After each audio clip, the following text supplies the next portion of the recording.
Um jovem milionário deixou seu cartão de crédito ilimitado a uma idosa e sua filha sem lugar. Um mês depois, ele caiu em lágrimas ao olhar os gastos. Aos 18 anos, com apenas uma mochila nas costas e o coração cheio de ambição, Caio partiu para São Paulo. A metrópole o recebeu com sua habitual indiferença, mas ele estava determinado a deixar sua marca. Nos primeiros meses, dormiu em albergues e trabalhou em empregos temporários, economizando cada centavo que ganhava. Foi durante esse período que Caio teve sua epifania. Observando as pessoas ao seu redor, sempre apressadas e conectadas, ele percebeu uma oportunidade. O mundo estava mudando rapidamente, e a tecnologia era a força motriz dessa mudança. Com sua mente afiada e sua determinação inabalável, Caio decidiu que seria ele quem ditaria o ritmo dessa revolução digital. Aos 20 anos, usando o dinheiro que havia economizado e trabalhando incansavelmente em cybercafés durante a madrugada, Caio lançou seu primeiro aplicativo, o Conecta Brasil. Era uma plataforma simples que permitia que pessoas de diferentes regiões do país compartilhassem experiências e se conectassem de maneira mais profunda. O app ganhou popularidade rapidamente, especialmente entre os jovens que buscavam descobrir mais sobre seu próprio país. O sucesso do Conecta Brasil foi apenas o começo. Nos anos seguintes, Caio lançou uma série de aplicativos e plataformas, cada um mais inovador que o anterior. Seu toque de Midas parecia infalível. Aos 25 anos, ele já era reconhecido como um dos empresários mais promissores do país.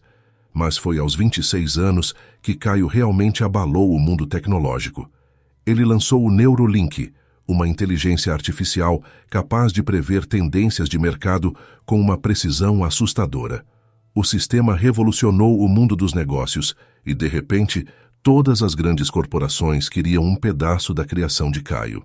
Em apenas 2 anos, o império de Caio Mendonça se consolidou. Aos 28 anos, ele era o mais jovem bilionário do Brasil, com uma fortuna estimada em 15 bilhões de dólares. Sua empresa, a Mendonça Tech, tinha sede em um arranha-céu de vidro e aço no coração da Avenida Paulista, um monumento à sua visão e determinação. No entanto, à medida que sua riqueza e influência cresciam, algo dentro de Caio começava a mudar.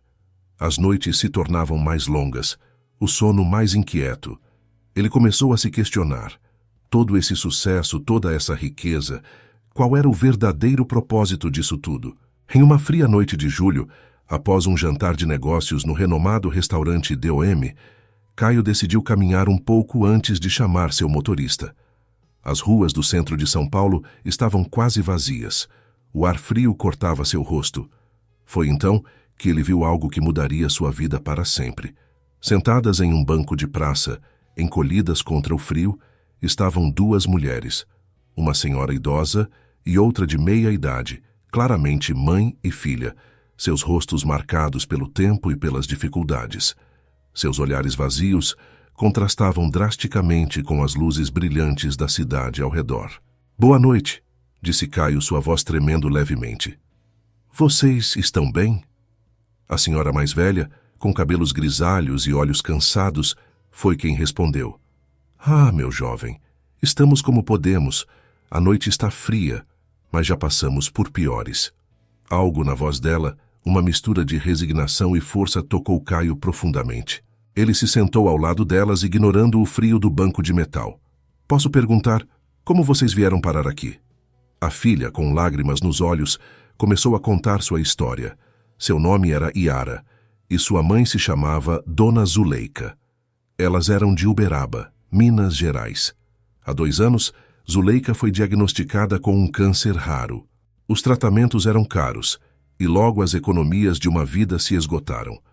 Iara perdeu o emprego por faltar demais para cuidar da mãe. Em pouco tempo, perderam a casa e tudo o que tinham. "Viemos para São Paulo em busca de tratamento pelo SUS", explicou Iara. "Mas as filas são longas e, enquanto isso, bem, aqui estamos. Peguem", disse ele, entregando o cartão a Iara. "O limite é ilimitado. Usem o que precisarem por 1 mês. Quero ajudar vocês a recomeçarem." As 2 mulheres o olharam incrédulas. Dona Zuleika começou a chorar enquanto Iara balançava a cabeça. Não podemos aceitar isso, disse Yara. É demais. Após mais alguma insistência, Yara aceitou o cartão com mãos trêmulas. Caio anotou o PIN em um pedaço de papel e o entregou a ela. 1 mês, repetiu ele. Usem o que precisarem.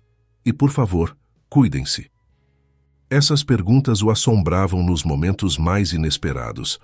Durante um jantar de negócios no luxuoso restaurante Fasano, Caio se viu observando os pratos elaborados à sua frente, pensando em quantas refeições aquele valor poderia comprar para pessoas em situação de rua.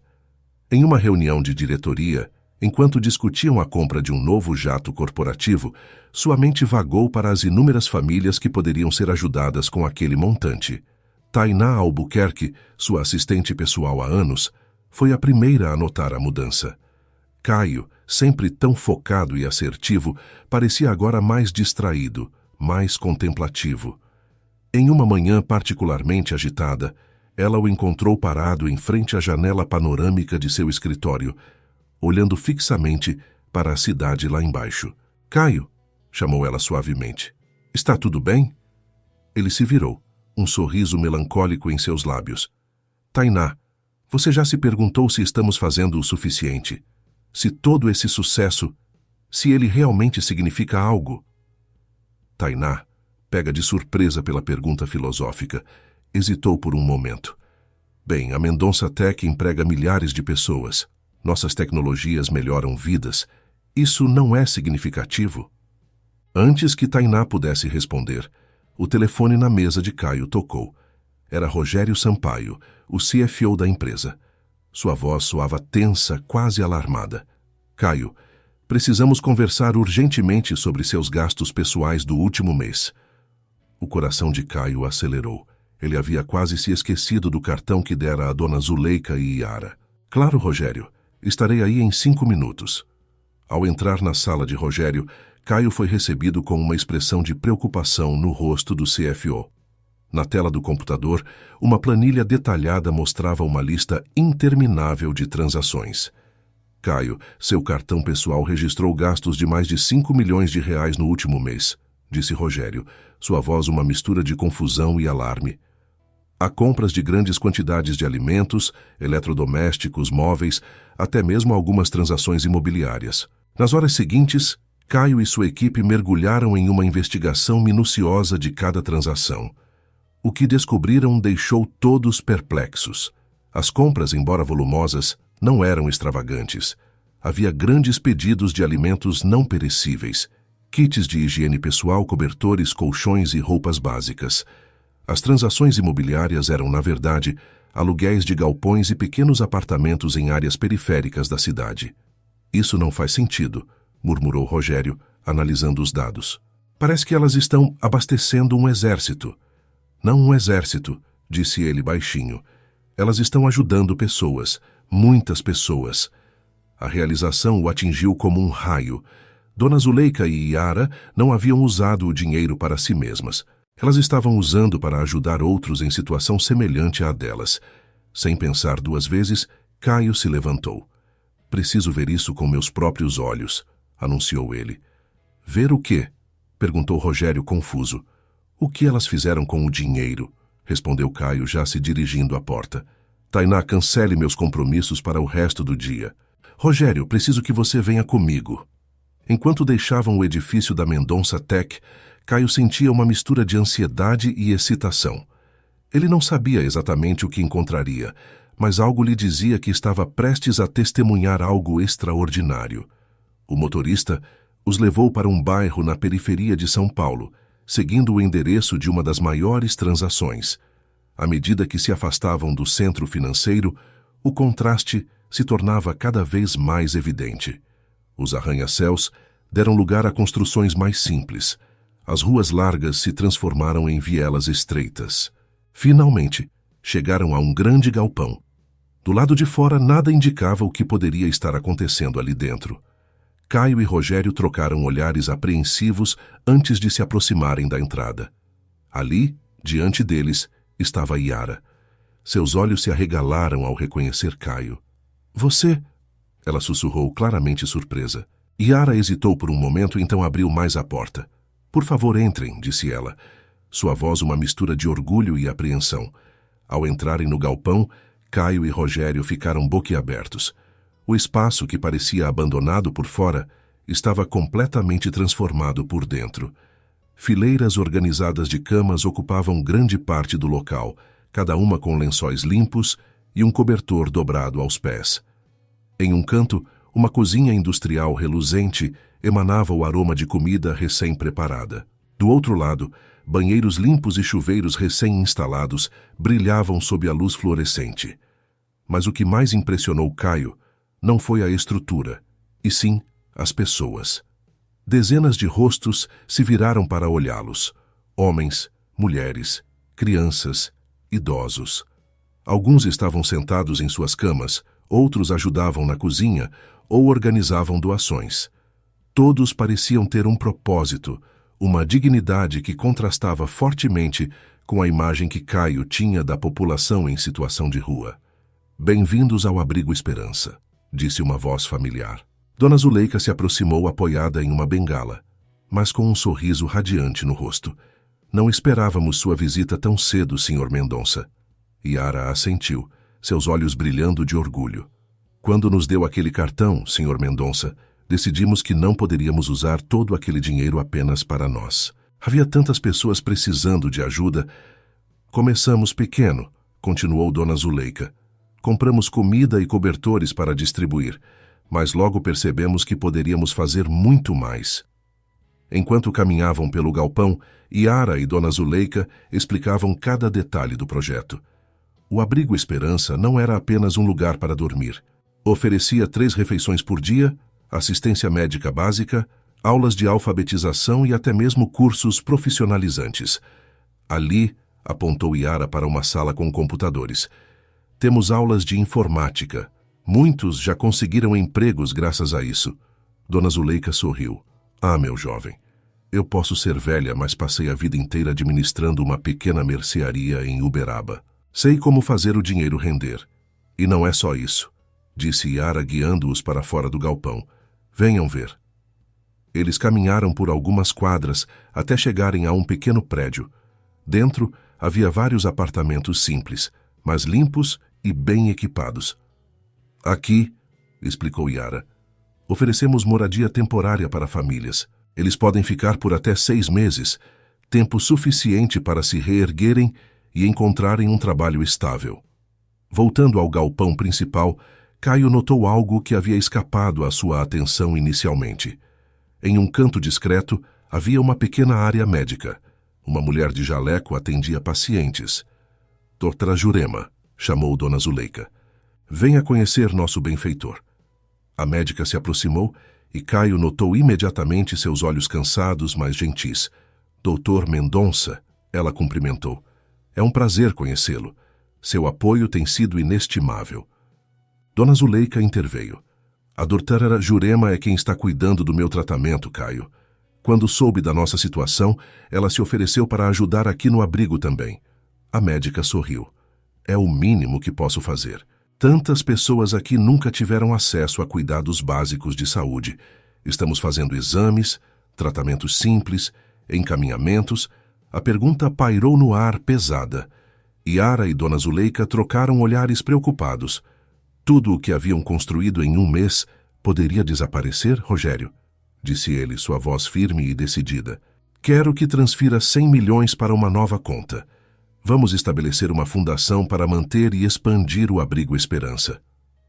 O silêncio que se seguiu foi ensurdecedor. Yara levou as mãos à boca, lágrimas brotando em seus olhos. Dona Zuleika se apoiou mais forte em sua bengala, como se temesse cair. Caio, começou Rogério, sua voz trêmula. Tem certeza? Isso é exatamente o que devemos fazer, interrompeu Caio. Ele se virou para Yara e Dona Zuleika. Vocês duas fizeram mais com 5 milhões em 1 mês do que eu fiz com bilhões em anos. Quero aprender com vocês. Quero fazer parte disso. As lágrimas agora corriam livremente pelo rosto de Yara. Dona Zuleika, normalmente tão composta, soluçava abertamente. Mas não é só isso, continuou Caio, sentindo uma energia que não sentia há anos. Quero usar a Mendonça Tech para ajudar. Podemos criar um programa de estágios para os moradores, desenvolver aplicativos para ajudar na gestão de abrigos, usar nossa tecnologia para conectar pessoas em situação de rua com oportunidades de emprego. À medida que Caio falava, era como se uma comporta tivesse se aberto. Ideias fluíam, planos se formavam. Rogério, inicialmente cético, começou a fazer anotações furiosamente em seu tablet. Doutora, Jurema se aproximou, seus olhos brilhando. Senhor Mendonça, com esse tipo de apoio, poderíamos expandir nossa área médica. Talvez até abrir uma clínica comunitária. As próximas horas passaram em um turbilhão de discussões, planos e sonhos. Moradores do abrigo se juntaram à conversa, compartilhando suas histórias e ideias. Caio ouviu cada uma delas, maravilhado com a resiliência e criatividade daquelas pessoas que a sociedade muitas vezes ignorava. Quando finalmente deixaram o abrigo Esperança naquela noite, Caio se sentia transformado. O peso da responsabilidade de sua riqueza, que por tanto tempo o havia oprimido sem que ele percebesse, agora parecia leve, cheio de propósito.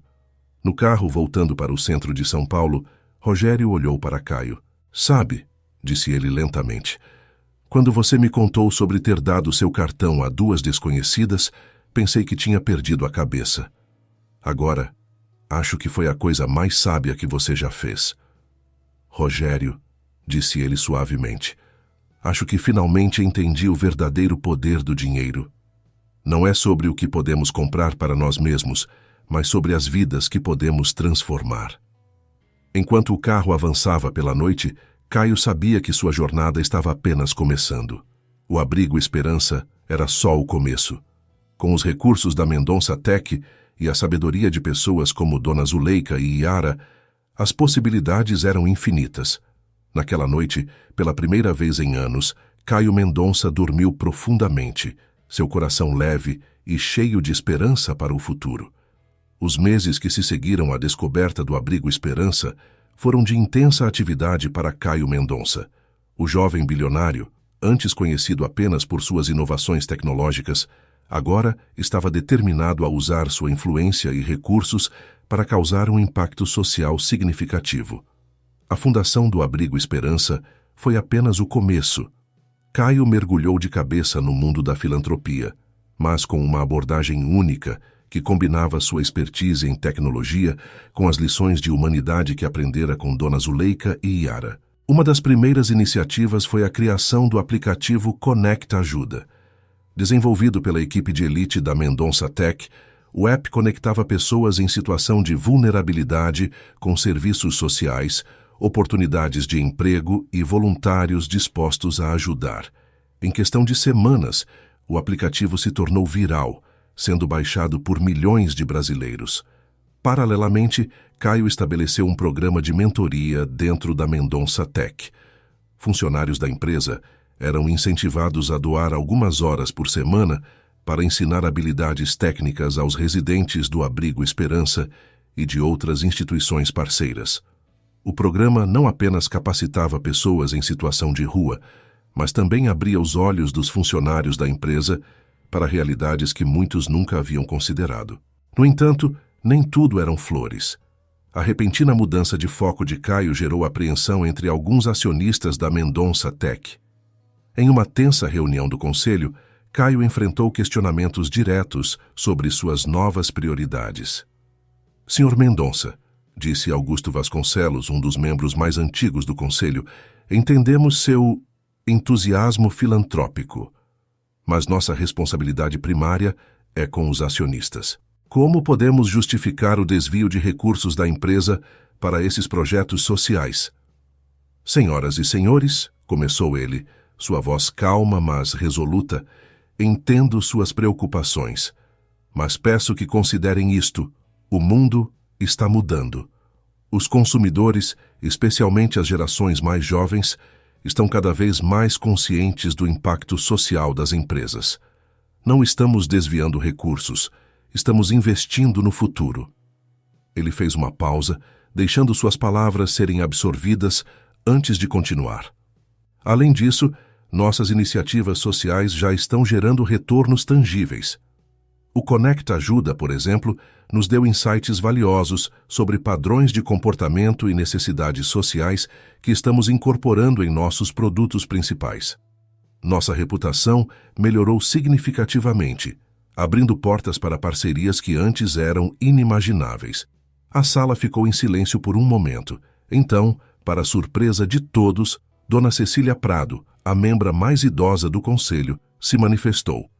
Eu apoio Caio, disse ela, sua voz firme apesar da idade. Passei décadas neste mundo corporativo e posso dizer com certeza: as empresas que sobrevivem e prosperam são aquelas que se adaptam não apenas às mudanças tecnológicas, mas também às mudanças sociais. O que Caio está propondo não é apenas moralmente correto, é estrategicamente brilhante. O apoio de Dona Cecília foi um ponto de virada. Aos poucos, outros membros do conselho começaram a ver o potencial das iniciativas de Caio. Ao final da reunião, ele não apenas havia mantido seu curso, mas também garantido mais recursos para expandir seus projetos sociais.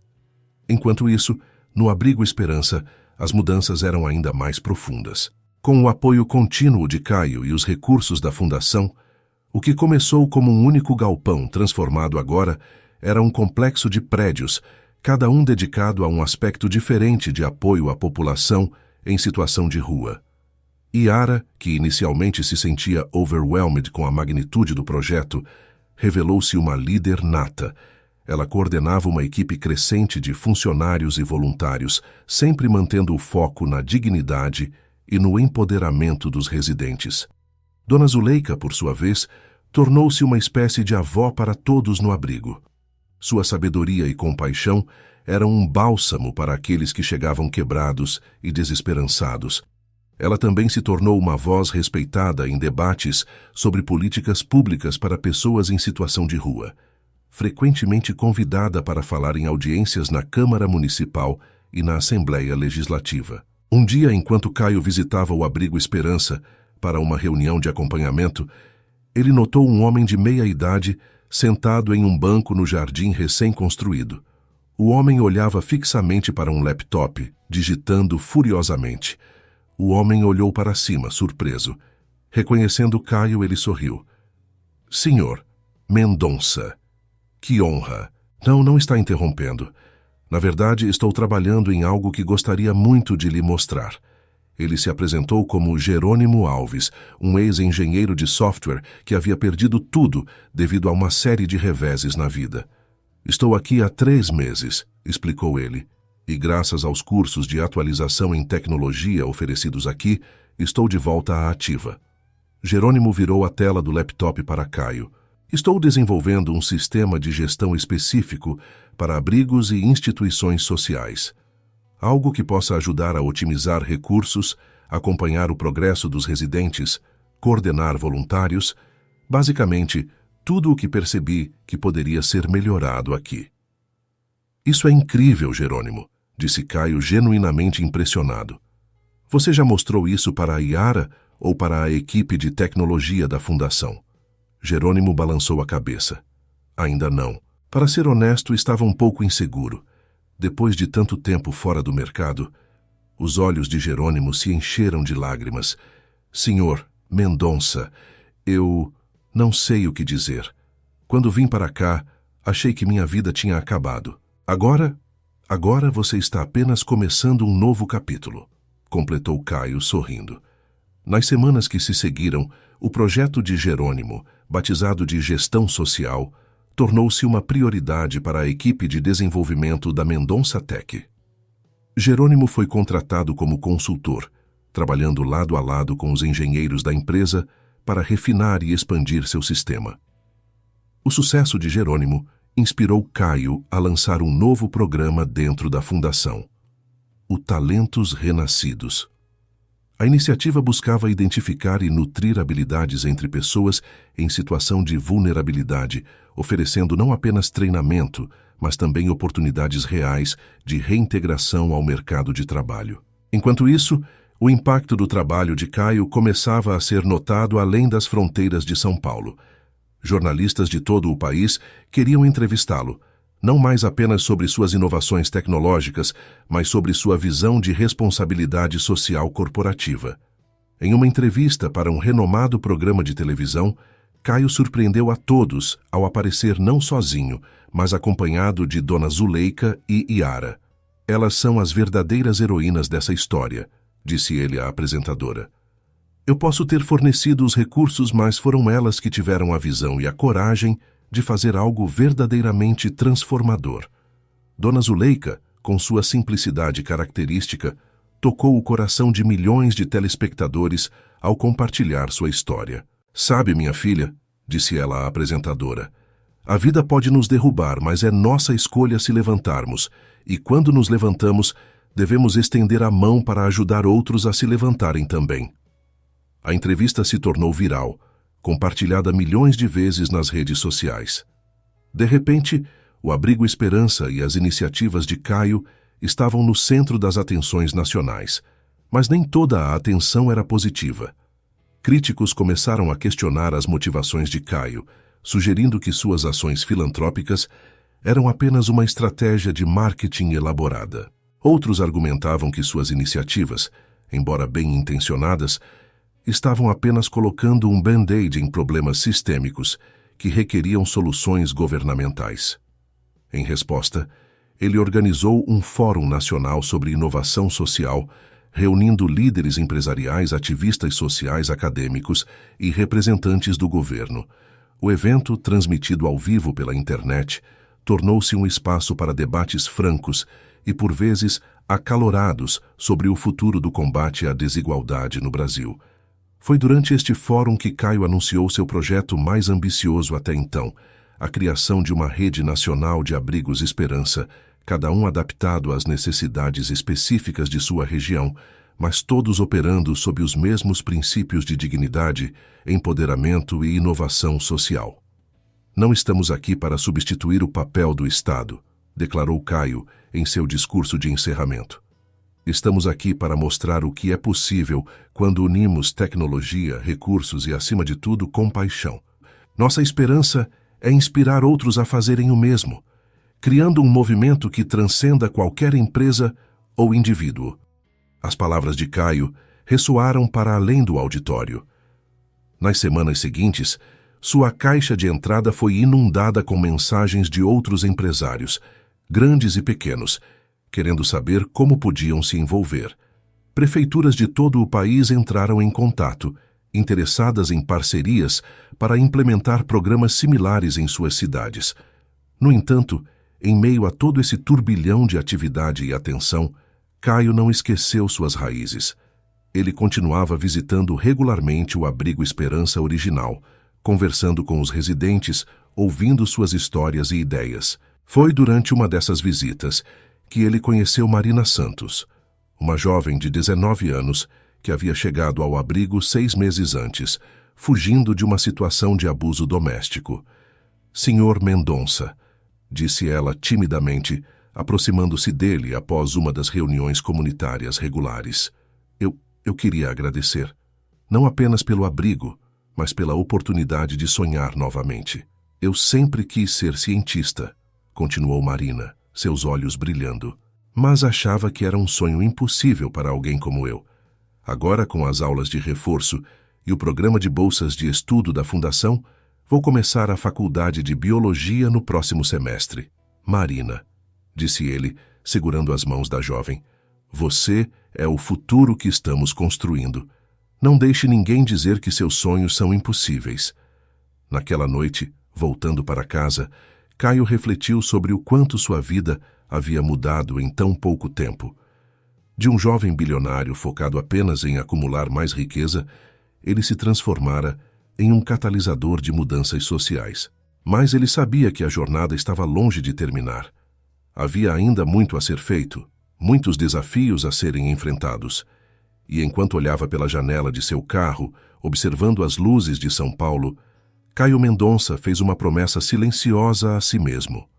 Ele não descansaria, até que cada pessoa, não importa sua origem ou circunstância, tivesse a oportunidade de sonhar e realizar seu potencial. O sucesso das iniciativas de Caio Mendonça e a expansão da rede de abrigos Esperança por todo o Brasil não passaram despercebidos. Enquanto muitos celebravam o impacto positivo na vida de milhares de pessoas, outros viam a crescente influência de Caio com desconfiança e até mesmo como uma ameaça. Em uma manhã de outono, Caio foi surpreendido por uma ligação urgente de Rogério, seu CFO. A voz normalmente calma de Rogério soava tensa e preocupada. Caio, precisamos conversar agora. Minutos depois, Rogério entrou no escritório de Caio, acompanhado por doutora Elisa Fontes, a advogada-chefe da Mendonça Tech. Seus rostos graves indicavam que algo sério estava acontecendo. O que houve? Perguntou Caio, sentindo um nó no estômago. Doutora Elisa interveio. Sabemos disso, Caio, mas a rapidez com que expandimos nossas operações sociais, os grandes volumes de dinheiro movimentados, isso levantou suspeitas em alguns círculos. Mas por quê? Por que agora? Questionou Caio, sua mente correndo para entender a situação. Temos razões para acreditar que isso pode ser politicamente motivado. Seu trabalho tem ganhado muita visibilidade, Caio, explicou Elisa. Você está efetivamente fazendo o que muitos políticos prometeram, mas nunca entregaram. Isso está incomodando algumas pessoas poderosas. A realização atingiu Caio como um raio. Seu trabalho filantrópico, que ele via como apolítico, havia inadvertidamente o colocado no centro de um jogo de poder muito maior. Nos dias que se seguiram, a notícia da investigação vazou para a imprensa. De repente, Caio se viu no centro de uma tempestade midiática. Jornais, programas de TV e redes sociais fervilhavam com especulações e teorias conspiratórias. Alguns o defendiam como um herói moderno, um empresário que finalmente usava seu poder para o bem comum. Outros o pintavam como um oportunista, acusando-o de usar a filantropia como um escudo para práticas empresariais questionáveis. O impacto foi imediato e severo. Parceiros comerciais começaram a se distanciar, temendo serem associados ao escândalo. Algumas prefeituras suspenderam temporariamente suas parcerias com os abrigos Esperança, citando a necessidade de cautela diante das investigações em curso. No meio desse turbilhão, Caio recebeu uma ligação inesperada. Era Dona Zuleika. Meu filho, disse ela, sua voz tranquila como sempre. Não deixe que isso o abale. Lembre-se do porquê começamos tudo isso. As palavras de Dona Zuleika foram um bálsamo para o espírito atribulado de Caio. Ele percebeu que, em meio à crise, havia se esquecido do que realmente importava. As vidas que estavam sendo transformadas. Determinado a não se deixar intimidar, Caio decidiu enfrentar as acusações de frente. Ele convocou uma coletiva de imprensa, onde, ao lado de Dona Zuleika, Yara e representantes dos diversos abrigos Esperança, espalhados pelo país, apresentou dados detalhados sobre o impacto de seu trabalho. Não tenho nada a esconder, declarou ele firmemente. Cada centavo investido em nossos projetos sociais está documentado e foi usado para melhorar vidas reais. Se isso incomoda alguns, talvez devêssemos questionar por que ajudar os mais vulneráveis é visto como uma ameaça. A coletiva de imprensa foi um ponto de virada. A transparência e a paixão com que Caio e sua equipe apresentaram seu trabalho começaram a mudar a narrativa pública. Mas o verdadeiro golpe contra as acusações veio de uma fonte inesperada. Jerônimo Alves, o ex-morador de rua que havia desenvolvido o sistema Gestão Social, organizou um movimento online chamado E Eu Sou Esperança. Através de vídeos emocionantes e posts nas redes sociais, pessoas cujas vidas haviam sido transformadas pelos abrigos Esperança começaram a compartilhar suas histórias. Marina Santos, agora no primeiro semestre de Biologia, foi uma das primeiras a se manifestar. Sem o abrigo Esperança e o apoio da Fundação do Sr. Mendonça, eu provavelmente estaria morta ou nas ruas. Ela declarou em um vídeo que se tornou viral. Não deixem que jogos políticos destruam algo que está salvando vidas. O movimento Chama Eu Sou Esperança ganhou força rapidamente, tornando-se trending topic nacional. Celebridades, influenciadores e até mesmo alguns políticos começaram a se manifestar em apoio a Caio e seu trabalho. No entanto, a batalha estava longe de terminar. Enquanto a opinião pública começava a virar a seu favor, Caio enfrentava uma luta nos bastidores. A investigação do Ministério Público continuava, e ele sabia que seus oponentes não desistiriam facilmente. Foi nesse momento que Caio teve uma ideia ousada. Ele convocou uma reunião de emergência com sua equipe jurídica e executiva. "Quero abrir completamente nossos livros", anunciou ele, para surpresa de todos. "Caio tem certeza?", questionou Rogério, preocupado. "Isso poderia expor estratégias comerciais importantes?" "Tenho", respondeu Caio firmemente. "Vamos criar um portal online onde qualquer pessoa possa acessar todos os detalhes financeiros de nossas operações filantrópicas. Cada doação, cada gasto, tudo." "Doutora", Elisa ponderou por um momento. "É uma jogada arriscada, mas poderia efetivamente acabar com qualquer acusação de falta de transparência." A implementação do portal de transparência foi um trabalho hercúleo. Equipes técnicas trabalharam dia e noite para criar uma plataforma robusta e fácil de usar. Contadores e auditores independentes foram contratados para verificar e validar cada entrada. Quando o portal foi lançado, o impacto foi imediato. Jornalistas, ativistas e cidadãos comuns mergulharam nos dados examinando cada detalhe. Para surpresa de muitos e desapontamento de alguns, não encontraram nada além de operações legítimas e bem documentadas. Cada centavo gasto estava claramente direcionado para causas nobres e com resultados tangíveis. A iniciativa de Caio não apenas silenciou muitos de seus críticos, mas também estabeleceu um novo padrão de transparência para organizações filantrópicas no Brasil. Outros empresários e fundações começaram a sentir a pressão para seguir seu exemplo. No entanto, nem tudo eram flores. A exposição completa das finanças da fundação também revelou algumas ineficiências e áreas que precisavam de melhorias. Caio, longe de se esquivar dessas críticas construtivas, as abraçou. "Isso é exatamente o que queríamos", disse ele em uma entrevista. "Transparência não significa perfeição. Significa estar aberto ao escrutínio e disposto a melhorar continuamente." Enquanto a tempestade midiática começava a se acalmar, Caio enfrentava um novo desafio: manter o moral de sua equipe e dos beneficiários dos Abrigos Esperança. Muitos estavam abalados pelo escândalo e temiam pelo futuro do projeto. Foi nesse momento que Yara provou mais uma vez seu valor inestimável. Ela organizou uma série de encontros nos abrigos, reunindo residentes, funcionários e voluntários. "Olhem para as pessoas ao seu redor", ela dizia em cada reunião. "Cada um de vocês é a prova viva de que o que estamos fazendo importa.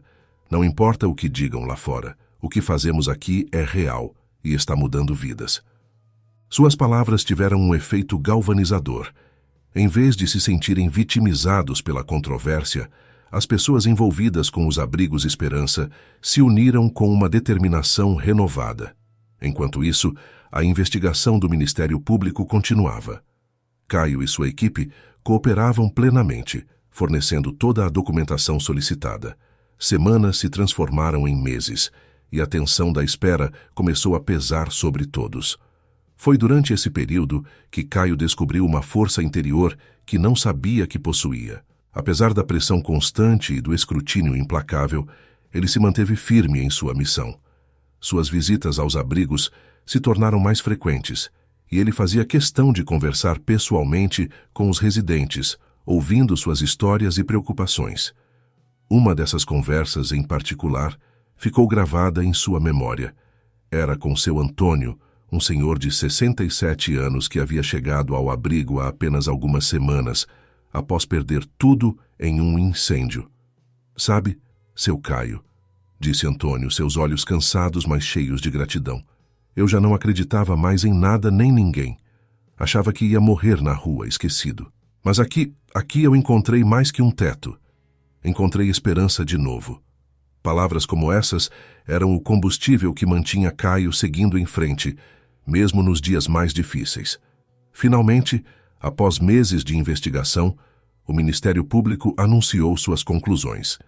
Em uma coletiva de imprensa que atraiu a atenção de todo o país, o procurador-chefe do caso, Dr. Renato Almeida, fez seu pronunciamento.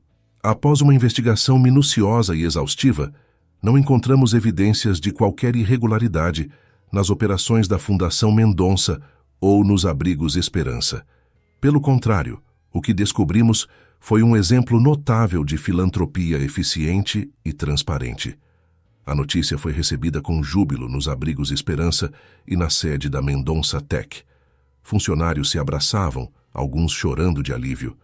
Nas redes sociais, a hashtag "No Caio Inocentado" se tornou trending topic em questão de minutos. Estamos, é claro, aliviados e satisfeitos com as conclusões da investigação, mas nossa verdadeira vitória não é a absolvição legal, e sim o impacto que continuamos a ter na vida de milhares de brasileiros. Nosso trabalho está longe de terminar. Nos dias que se seguiram, Caio foi inundado de mensagens de apoio. Parceiros comerciais que haviam se afastado durante a controvérsia agora corriam para restabelecer laços. Políticos que antes o criticavam agora buscavam associar-se a ele e seu trabalho. No entanto, a experiência havia mudado Caio profundamente. Ele se tornara mais cauteloso, mais consciente do terreno político em que inadvertidamente havia entrado, mas também estava mais determinado do que nunca a expandir seu trabalho. Em uma reunião com sua equipe executiva, Caio apresentou sua visão para o futuro. A crise que enfrentamos nos mostrou duas coisas, disse ele. Primeiro, que nosso trabalho é mais necessário e impactante do que jamais imaginamos. Segundo, que precisamos ser ainda mais inteligentes e estratégicos em nossa abordagem. Ele então revelou seu plano ambicioso: expandir o modelo dos abrigos Esperança para outros países da América Latina. A ideia era criar uma rede internacional de apoio, compartilhando recursos, conhecimento e tecnologia. Mas desta vez, acrescentou Caio, vamos fazer isso em parceria com governos locais e organizações internacionais. Vamos mostrar que é possível unir o poder do setor privado com a abrangência do setor público para criar mudanças reais e duradouras. A proposta foi recebida com entusiasmo por sua equipe. Rogério, sempre o pragmático, já começava a fazer cálculos mentais sobre os recursos necessários. Tássio, Elisa ponderava sobre as complexidades legais de operar em diferentes países. Enquanto os executivos discutiam animadamente, Caio se viu pensando em Dona Zuleika e Yara. De certa forma, tudo havia começado com elas, duas mulheres que, mesmo sem nada, tiveram a coragem e a visão de ajudar outros. Ele fez uma nota mental para consultá-las sobre essa nova fase do projeto. Afinal, sua sabedoria e experiência de vida haviam se provado inestimáveis. Naquela noite, ao deixar o escritório, Caio parou por um momento para observar a cidade. São Paulo, com suas luzes e seu burburinho constante, parecia diferente agora. Não era mais apenas o cenário de seu sucesso empresarial, mas um lembrete constante do trabalho que ainda precisava ser feito. Enquanto entrava em seu carro, Caio sorriu para si mesmo. A jornada havia sido difícil, mas cada obstáculo superado apenas reforçava sua convicção. Ele sabia que o caminho à frente seria cheio de desafios, mas estava pronto para enfrentá-los. Afinal, como Dona Zuleika sempre dizia, a verdadeira riqueza está nas vidas que transformamos. E Caio Mendonça estava determinado a ser o homem mais rico do mundo nessa métrica. O sol mal havia nascido quando Caio Mendonça chegou ao Aeroporto Internacional de Guarulhos, vestindo um terno bem cortado, mas com olheiras que denunciavam noites mal dormidas. Ele embarcava em uma jornada que poderia mudar não apenas sua vida, mas a de milhões de pessoas em toda a América Latina. Ao seu lado estava Yara, agora diretora de operações da Fundação Esperança, como a organização havia sido rebatizada. Dona Zuleika, infelizmente, não pôde acompanhá-los na viagem devido à sua saúde frágil, mas sua presença era sentida nas palavras de sabedoria que ecoavam na mente de Caio. Lembre-se, meu filho, ela havia dito na noite anterior, cada lugar tem sua própria história, suas próprias feridas. Escute antes de falar, aprenda antes de ensinar. O primeiro destino era Bogotá, na Colômbia. A cidade, com sua mistura única de modernidade e tradição, enfrentava desafios semelhantes aos de São Paulo em termos de desigualdade social e população em situação de rua. Ao desembarcar, Caio e Yara foram recebidos por Alejandro Gomes, um ativista social local que havia entrado em contato com a Fundação Esperança meses antes, impressionado com o trabalho realizado no Brasil. "Bem-vindos a Bogotá", exclamou Alejandro, seu sorriso largo contrastando com os olhos cansados. "Mal posso esperar para mostrar a vocês nossa cidade e discutir como podemos trabalhar juntos." Os dias que se seguiram foram uma montanha-russa de emoções e descobertas. Caio e Yara visitaram comunidades carentes, conversaram com líderes locais e se reuniram com representantes do governo colombiano. Em cada parada, Caio se lembrava das palavras de Dona Zuleika. Ele escutava mais do que falava, absorvendo as nuances culturais e as necessidades específicas de cada comunidade. Uma visita particularmente impactante foi a um bairro conhecido como Ciudad Bolívar, uma das áreas mais pobres e densamente povoadas de Bogotá.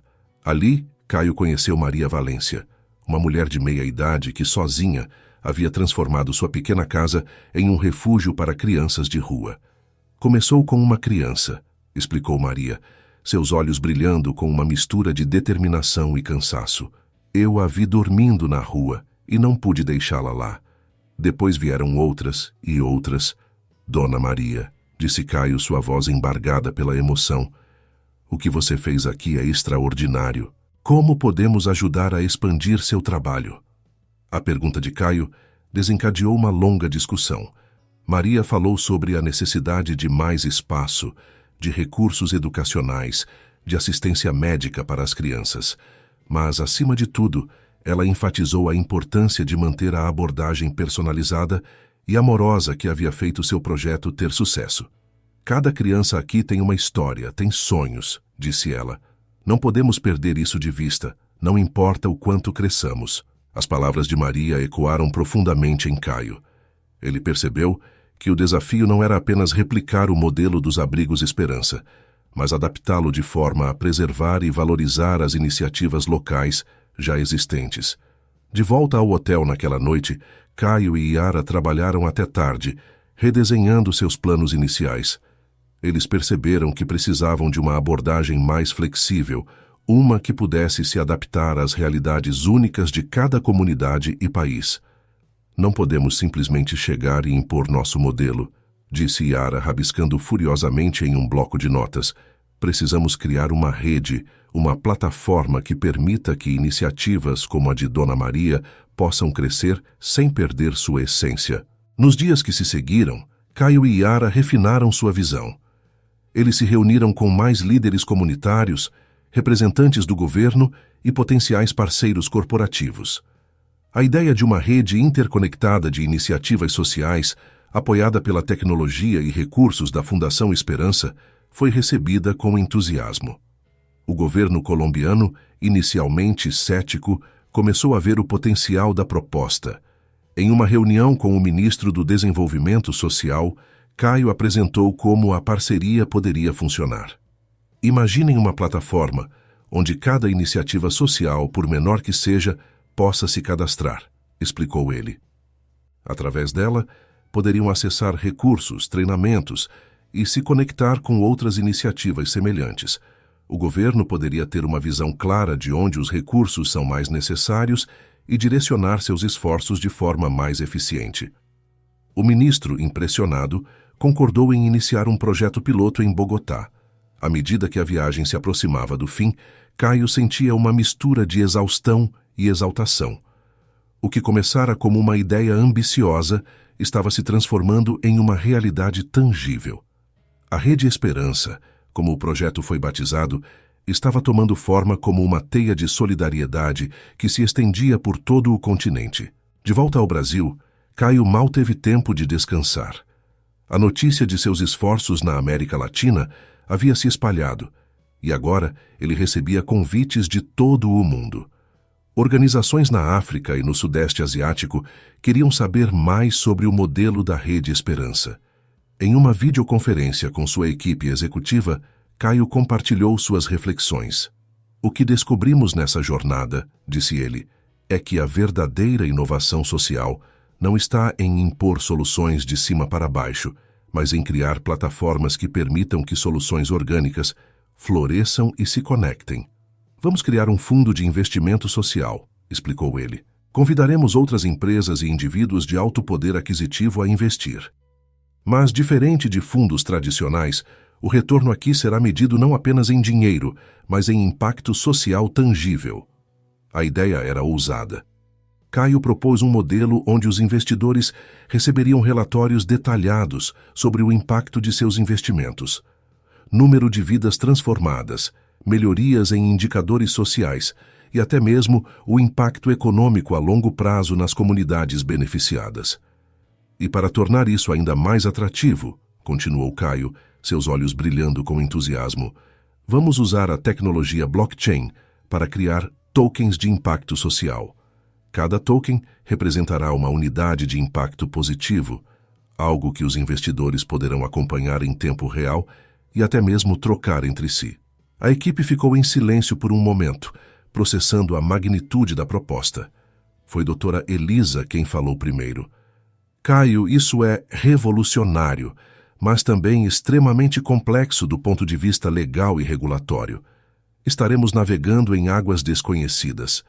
Nos meses que se seguiram, a Mendonça Tech e a Fundação Esperança trabalharam incansavelmente para dar vida a essa visão. Caio recrutou alguns dos melhores talentos do mundo em suas respectivas áreas. Entre eles estava Dr. Amina Okonkwo, uma renomada economista nigeriana especializada em desenvolvimento sustentável, e Hiroshi Tanaka, um pioneiro em tecnologia blockchain do Japão. O lançamento do Fundo Esperança, como foi chamado, atraiu atenção global. A combinação de impacto social mensurável com inovação tecnológica capturou a imaginação de investidores e filantropos ao redor do mundo. No entanto, nem tudo eram flores. Críticos argumentavam que o modelo poderia levar à comoditização do bem social, transformando a ajuda humanitária em mais um produto financeiro. Outros questionavam a real eficácia de medir impacto social de forma tão quantitativa.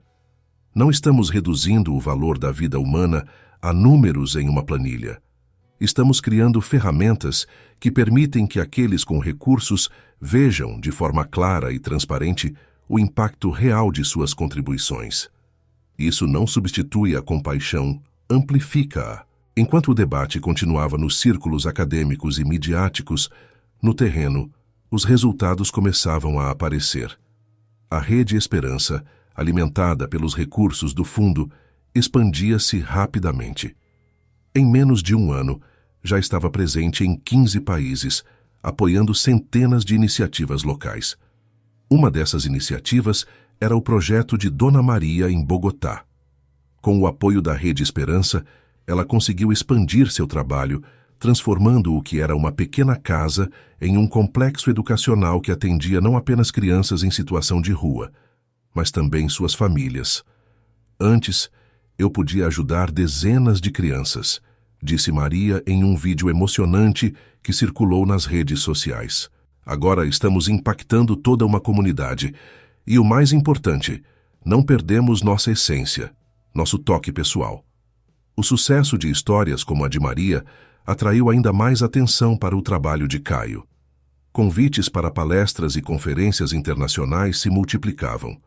Governos de diferentes países buscavam sua consultoria para implementar programas sociais inovadores. No entanto, com o crescimento exponencial, vieram novos desafios. A escala da operação agora exigia uma estrutura muito mais robusta. Caio se viu tendo que delegar cada vez mais, confiando em uma rede global de líderes locais para manter a integridade e a eficácia do projeto. Foi durante esse período de expansão frenética que Caio recebeu uma notícia que o abalou profundamente. Dona Zuleika havia sido hospitalizada. Sem pensar duas vezes, Caio cancelou todos os seus compromissos e voou de volta para São Paulo. No hospital, encontrou Yara ao lado da cama de sua mãe. Dona Zuleika, embora frágil, mantinha o mesmo olhar sereno e sábio de sempre. "Ah, meu filho", disse ela segurando a mão de Caio. "Olhe só para você. Conquistando o mundo, hein?" Ela o interrompeu com um gesto suave. "Não, Caio. Você está exatamente onde deveria estar, fazendo exatamente o que deveria fazer. Mas lembre-se sempre, no fim, tudo se resume a uma pessoa ajudando outra. As palavras de Dona Zuleika atingiram Caio como um raio. Em meio a toda a expansão, aos números impressionantes e às inovações tecnológicas, ele percebeu que corria o risco de perder de vista o que realmente importava: o impacto individual, a conexão humana. Nos dias que se seguiram, enquanto Dona Zuleika se recuperava lentamente, Caio passou horas ao seu lado, ouvindo suas histórias e reflexões. Essas conversas o levaram a uma profunda introspecção sobre o futuro da Rede Esperança e seu próprio papel nela. Quando finalmente retornou ao trabalho, Caio convocou uma reunião global com todos os líderes da Rede Esperança. Via videoconferência, rostos de dezenas de países se reuniram para ouvi-lo. Amigos, começou Caio, sua voz carregada de emoção. Nos últimos meses, alcançamos coisas incríveis juntos. Estamos mudando vidas em uma escala que eu nunca imaginei ser possível. Mas hoje quero lembrá-los e a mim mesmo de algo crucial. Cada número em nossos relatórios representa uma pessoa real, com sonhos, medos e potencial infinito.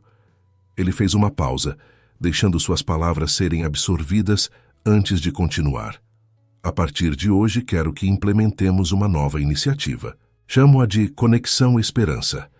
Cada membro de nossa equipe, não importa sua posição, passará um dia por mês trabalhando diretamente com as pessoas que ajudamos, não como executivos ou gestores, mas como seres humanos conectando-se com outros seres humanos.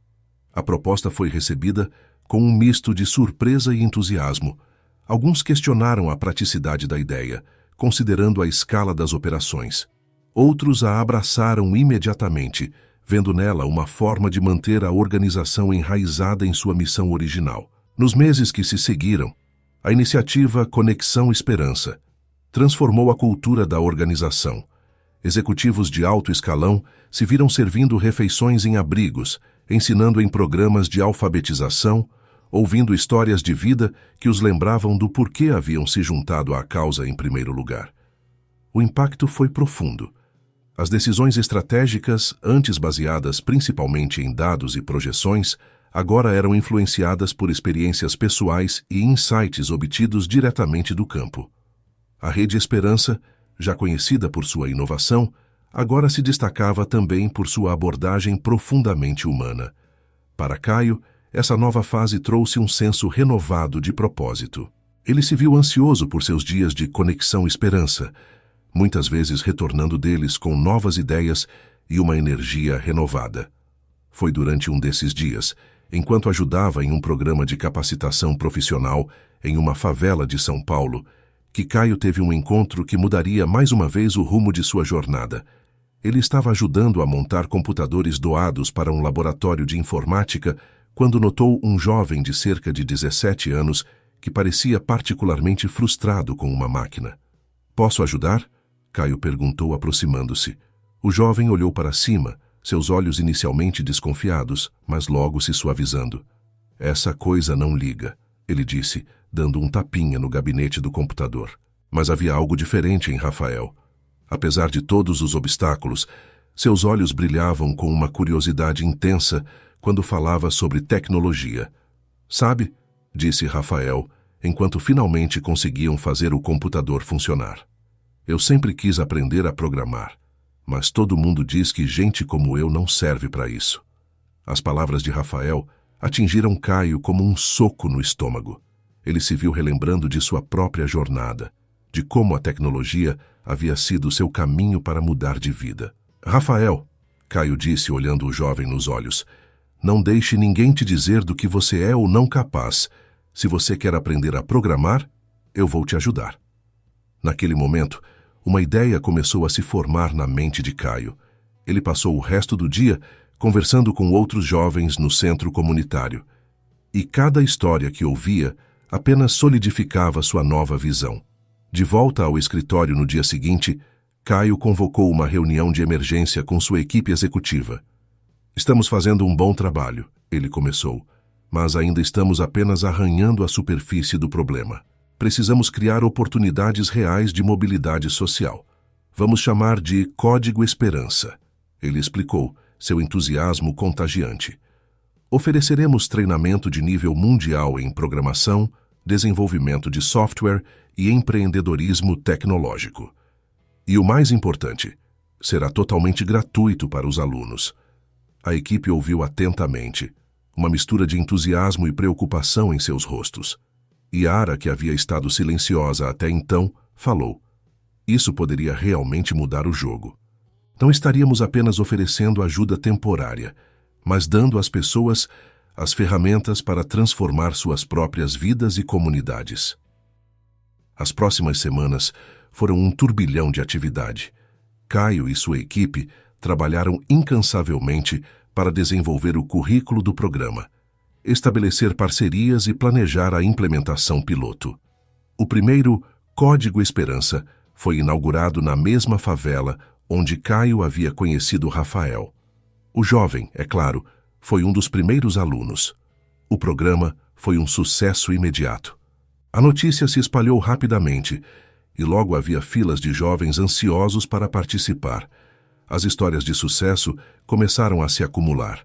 Ex-alunos conseguindo empregos em grandes empresas de tecnologia, outros iniciando suas próprias startups, alguns até mesmo retornando como professores para inspirar a próxima geração. Mas com o crescimento vieram novos desafios.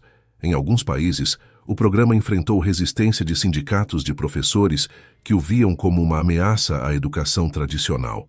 Em outros, surgiram preocupações sobre fuga de cérebros, com críticos argumentando que o programa estava apenas preparando jovens talentosos para deixarem suas comunidades em busca de empregos em grandes centros tecnológicos.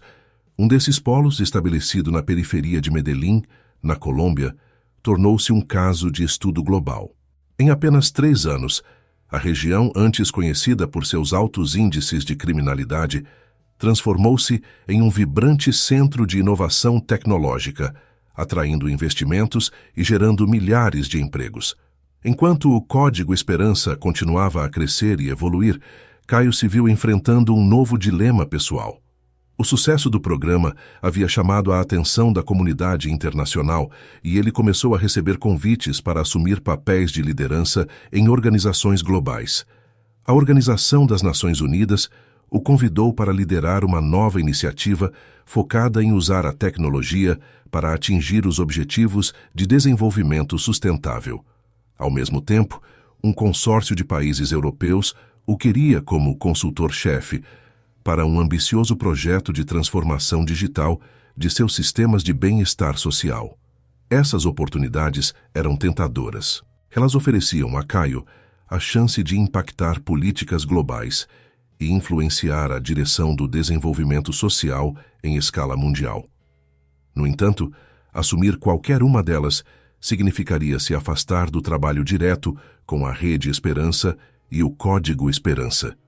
Buscando clareza, Caio decidiu fazer algo que não fazia há muito tempo: tirar um tempo para si mesmo.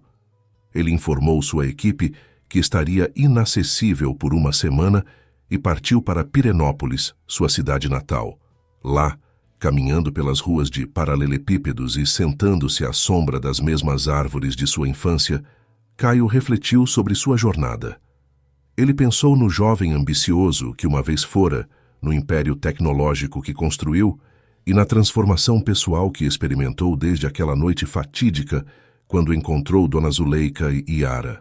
Foi durante esses dias de reflexão que Caio teve uma epifania. Ele percebeu que sua verdadeira força não estava em ser o rosto público de uma causa ou o líder de uma organização global. Sua paixão e seu talento residiam em criar sistemas e estruturas que permitissem que outros realizassem seu potencial. Quando Caio retornou a São Paulo, a cidade parecia diferente. Não eram as ruas ou os edifícios que haviam mudado, mas sua perspectiva. Cada esquina, cada praça, cada pessoa que passava, carregava agora um potencial que ele via com uma clareza renovada. Nos últimos dias, tive a oportunidade de refletir profundamente sobre nosso trabalho e sobre meu papel nele, disse ele, sua voz calma, mas carregada de emoção. Recebi convites para liderar iniciativas globais, para ser a voz da mudança em níveis que nunca imaginei alcançar. Ele fez uma pausa, notando a tensão nos rostos ao seu redor. Mas percebi algo crucial. Continuou. Meu lugar não é nos holofotes globais ou nos corredores do poder. Minha verdadeira força, nossa verdadeira força, está aqui no trabalho que fazemos juntos, nas vidas que transformamos uma de cada vez. Um suspiro coletivo de alívio percorreu a sala. Yara, sentada à direita de Caio, não conseguiu conter um sorriso. No entanto, Caio prosseguiu. Isso não significa que vamos ficar parados. Pelo contrário, é hora de expandirmos nossa visão de uma forma que ninguém espera. Nos minutos seguintes, Caio delineou seu novo plano. A Fundação Esperança não seria apenas uma organização, mas uma plataforma global de inovação social. Eles criariam um ecossistema onde empreendedores sociais, tecnólogos, educadores e líderes comunitários de todo o mundo pudessem colaborar, compartilhar recursos e escalar soluções. Imaginem, disse Caio, seus olhos brilhando com entusiasmo, uma rede global onde uma solução desenvolvida em uma favela de São Paulo possa ser instantaneamente adaptada e implementada em um vilarejo na Índia, onde os recursos e a expertise de Silicon Valley possam ser canalizados diretamente para resolver problemas em comunidades carentes na África. A sala zumbia com energia. Ideias começaram a fluir, com membros da equipe construindo sobre a visão de Caio, expandindo-a, refinando-a. Mas então, no meio da discussão animada, o telefone de Caio tocou. Era do hospital. Dona Zuleika havia sofrido um ataque cardíaco e estava em estado crítico. O mundo de Caio pareceu congelar. Em segundos ele estava fora da sala, correndo para o hospital, com Yara logo atrás dele. O trajeto, que normalmente levaria quase 1 hora no trânsito caótico de São Paulo, passou como um borrão. Ao chegarem ao hospital, foram recebidos pelo Dr. Maurício, o médico que havia cuidado de Dona Zuleika desde o início de seu tratamento. Ela está estável agora, disse o médico, seu rosto grave, mas os próximos dias serão críticos.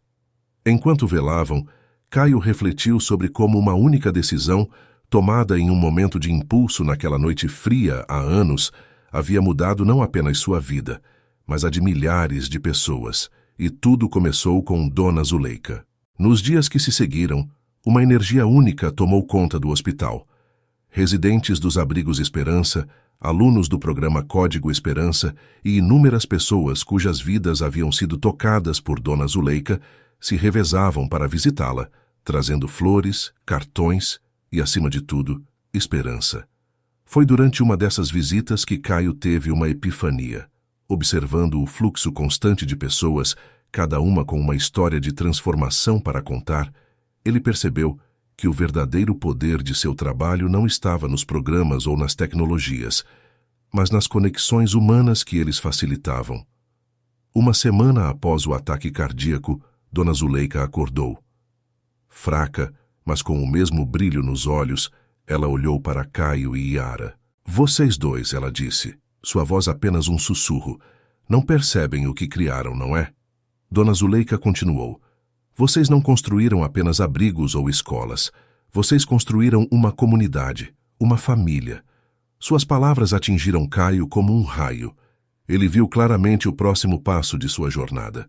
Nas semanas que se seguiram, enquanto Dona Zuleika se recuperava lentamente, Caio trabalhou incansavelmente em um novo projeto. Ele o chamou de Teia de Esperança. Quando finalmente apresentou a ideia à sua equipe, todos ficaram em silêncio, absorvendo a magnitude do que Caio propunha. A Teia de Esperança, explicou Caio, não será apenas uma plataforma tecnológica ou um conjunto de programas. Será uma nova forma de organização social. Imaginem uma estrutura onde cada pessoa ajudada se torna um ponto de apoio para ajudar outros. Onde o sucesso não é medido apenas por métricas ou números, mas pela força e extensão das conexões humanas criadas. O projeto era ambicioso. Utilizaria tecnologia blockchain para criar uma rede descentralizada de apoio mútuo. Cada pessoa que recebesse ajuda ganharia tokens de gratidão que poderiam ser usados para ajudar outros ou para acessar recursos adicionais. Mas o mais revolucionário era o sistema de governança. Caio propôs que as grandes decisões sobre a direção da Fundação Esperança e seus projetos fossem tomadas coletivamente por todos os membros da TEIA, usando um sistema de votação baseado em blockchain. E isso não é mais sobre mim ou sobre qualquer um de nós individualmente, disse Caio. É sobre criar um movimento que possa continuar crescendo e evoluindo muito além de nós. A implementação da TEIA de Esperança não foi fácil.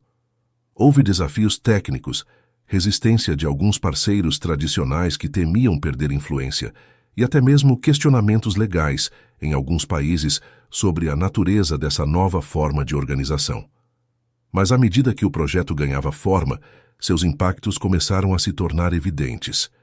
Comunidades que antes dependiam de ajuda externa, agora se tornavam autossuficientes. Soluções inovadoras para problemas locais surgiam organicamente e eram rapidamente compartilhadas e adaptadas em todo o mundo. Um ano após o lançamento da Teia de Esperança, Caio estava de volta a Pirenópolis. Desta vez, não para refletir sozinho, mas para inaugurar o mais novo nó da Teia, um centro de inovação social e tecnológica que transformaria a pequena cidade em um hub de desenvolvimento para toda a região. Ao seu lado estavam Yara, a equipe da Fundação Esperança, e, para a alegria de todos, Dona Zuleika, agora recuperada e mais enérgica do que nunca. Enquanto Caio se preparava para fazer seu discurso de inauguração, ele olhou para a multidão reunida. Viu rostos de todas as idades, origens e classes sociais. Viu ex-moradores de rua agora liderando projetos de tecnologia. Jovens das favelas ensinando programação para executivos de multinacionais, idosos compartilhando sabedoria ancestral através de plataformas digitais de última geração. Naquele momento, Caio entendeu que havia criado algo muito maior do que jamais imaginara. Não era apenas uma fundação, uma empresa ou mesmo um movimento. Era um novo paradigma de como a sociedade poderia funcionar, baseado na ideia simples, mas poderosa, de que quando as pessoas se unem com um propósito comum, não há limite para o que podem alcançar. Ao subir ao palco, Caio sentiu uma profunda sensação de gratidão e humildade. Ele sabia que sua jornada estava longe de terminar.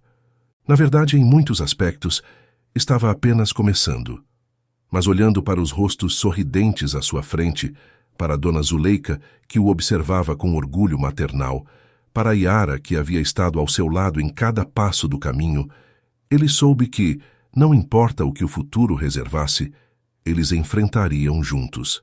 E assim, com o coração cheio de esperança e os olhos fixos no horizonte, Caio Mendonça começou a escrever o próximo capítulo, não apenas de sua história, mas de uma história que pertencia a todos eles.